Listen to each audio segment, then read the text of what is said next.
I'm here with Steven Nancekivell. I hope I pronounced that correctly. Did I get it right? Yeah, there we go.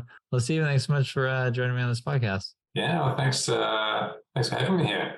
It's great to meet you. My pleasure. So for those that may not know you, do you want to give just a quick introduction of yourself? Yeah, sure. I'm Steven. I'm a developer. Had a go making a few startups. Always love startups, and managed to grow Real Email and sell that on MicroAcquire. Nice. So you had Real Email MicroAcquired for 5 figures. Is that correct? Yeah. Nice. And then congrats on that. Now, I guess my first question is, what did Real Email do? What problem was it solving? Yeah, so it was mostly about email address validation. So I'm not sure if people are familiar with that, but when you're sending a lot of email, it can be quite bad if the email addresses are invalid or like fake emails, because that means your emails don't go through and they get marked as spam, which then if you're sending a lot of email, that's bad for your reputation. You don't, like a sender can get blocked if they send too many emails to invalid addresses. Nice. Well, what made you want to build this service? 'Cause I know there's a few others. What made you want to build this specific product? Yeah, there's definitely, I guess it's a bit of a competitive market to kind of get into. Yeah. I just sort of got really interested in the space and sort of dived in and was interested in how they did it, how it worked technically and what it really involved. And I guess, I sort of started and just made a little library, and then sort of in the depths of a COVID lockdown, I thought, I should, really give this a go and make a proper SaaS out of it. Nice. How did you find your first customers for Real Email? Yeah, that was interesting. It was definitely, it takes a bit of determination to go from like having no one to kind of getting some people. It took a lot of kind of social outreach. Like I was mostly diving into Stack Overflows about the topic and kind of trying to help people and show them that, a regex is only going to get them so far and that kind of thing. And then I managed to get a bunch of help documents, a bunch of articles kind of starting to rank in search. And that's sort of kept the ball rolling. Nice. Good old SEO. Never fails. Yeah. Just takes a while to get going. All right. So you built Real Email, you grew it to a certain revenue point, and then you decided to sell it, and you listed it on MicroAcquire. How did that process go? How did you find the right buyer, so to speak? It's pretty interesting kind of listing it, because I guess I was pretty hesitant about if it's even big enough to sell on MicroAcquire. Because I saw a lot of other people's stories saying that they were doing it right. I listed it and was overwhelmed with the amount of interest that it got. It was interesting. There's quite a few different buyers sort of asking, and some of them, most of them were very nice. Some of them seemed to be playing hardball or something.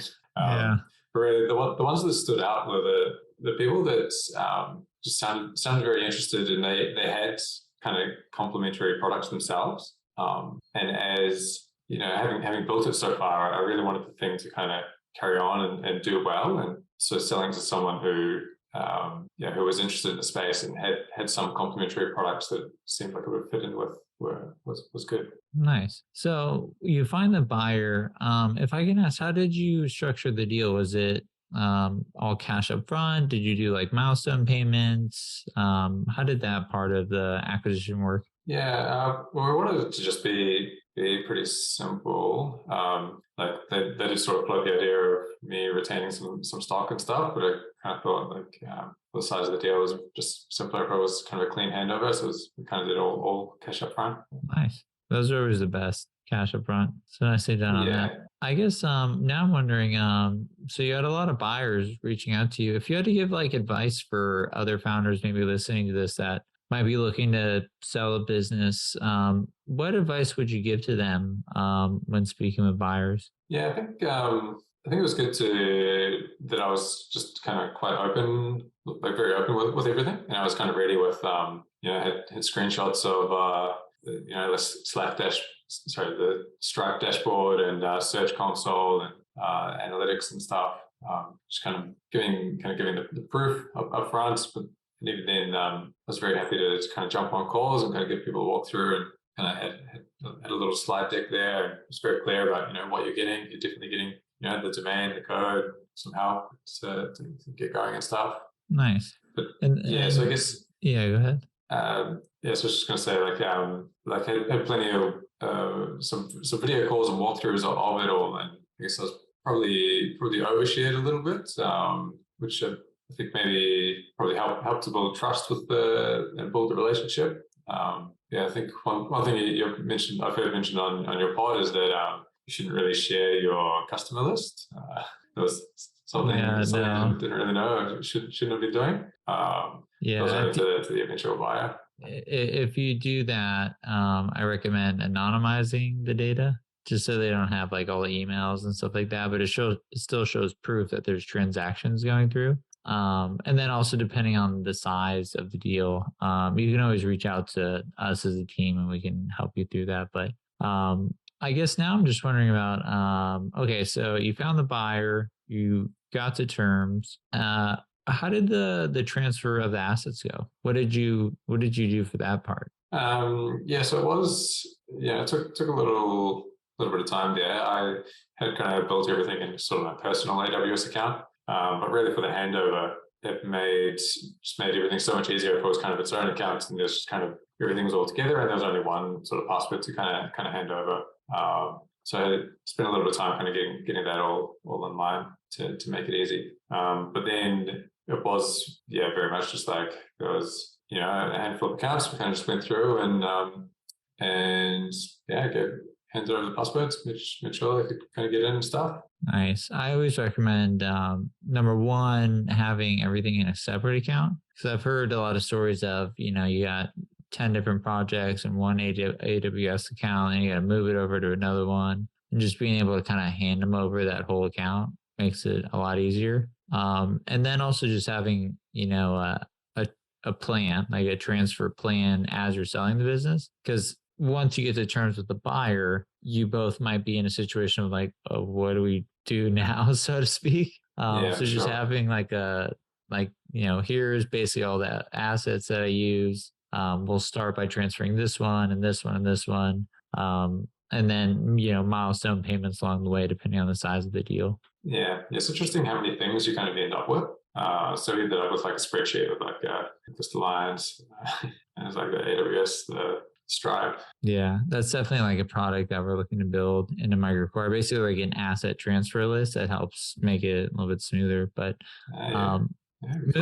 moving over to, I guess, as more and more founders and going through this process of being acquired, it sounds like you've learned quite a bit. If you had to give like 3 tips to potential founders looking to sell their startups, what would they be? I'd say give it a go. It takes a bit of effort and a bit of self-belief that you can kind of really build something and grow it. Got to be pretty stubborn, and I think just giving it a go is kind of the biggest thing. Like all the time I spent kind of wondering about it, if I could ever kind of if anyone was ever going to use it or if anyone was going to be interested in buying it, if you just kind of gave it a go, would have been better. Another one would be kind of like looking for the right buyer, looking for a buyer that's interested in seeing your thing carry on. Was pretty nice. I guess those separate accounts help for separating the accounts so you can easily hand over the passwords. But I guess I also had infrastructure as code, which helped a bit with that. Nice. And then I definitely got a feeling you're probably working on something new, I assume? Yeah, sure. I want to hear it. What is it? Yes. This is about a problem I sort of experienced with real email. Had a bit of, I think this is a pretty common one, is it's hard going to help users convert from your free tier to like your paid tier. Or people often have issues with like their trials, like people trying to convert people from trial to paid. So I'm working on Apollo. We're a small startup, helping in that space. So you might have heard of like Netflix kind of helping, kind of cracking down on the password sharing and trying to help grow those accounts. So we're sort of helping do that, helping to bring those sorts of tools to everyone else. So the main way we do this is we look for opportunities of how you can kind of help onboard those users. So it might be that they've already had a couple of trial accounts, and then they might just be signing up for a new trial account just to get the next episode of Game of Thrones or something. Interesting. So we kind of detect like, oh, you've already had one. We may as well not give you a free one. How about we, give you a discount and get you kind of paying a little bit, and then people are more interested in kind of carrying on. I love that. The other one is like, people sharing their accounts. Like you might, I guess it's the main thing with Netflix. People kind of give their password to their mom, their brother, and there's all these people on an account that's supposed to just be one person. So we sort of help that and kind of encourage people to kind of get on the happy paying path. I like that. I mean, admittedly, there's a few services where, I'll share, not frequently, but I've definitely done that. So I understand that being a big problem for a lot of companies. Everyone does it. Like, it's just easy, right? And it's really hard to kind of tackle properly unless you're able to devote a team to, which most people aren't. So that's where Apollo's sort of stepping in. That's awesome. Well, I'm happy you got, micro acquired, and now it sounds like you're moving on to something, bigger and with potentially more potential. So excited for you, man. Yeah, cheers. Well, so that's all I got. I got just one last question that I always like to ask. This one's kind of out of the blue, but if you were stuck on an island and you could only bring one thing, what would it be? One thing, well, love those survival movies. The ones where like someone's stuck on an island and they have to make a hut and stuff. I could see myself doing that. So I reckon a knife would be like just the practical, help you chop down some trees and make your little hut. What about you? I feel like you got this planned out. What would I bring? Yeah. No one's actually reversed that question on me. Well done. If I was gonna bring anything to an island, I'd bring an iPhone with full service. Get out of it. Tell everybody where I am. Get me out of here. Yeah. That'd help. Yeah. All right, Steve. Well, this has been a lot of fun, and congrats on all your success, and congrats on the acquisition. I'm rooting for you, man. Yeah, thank you. Cheers.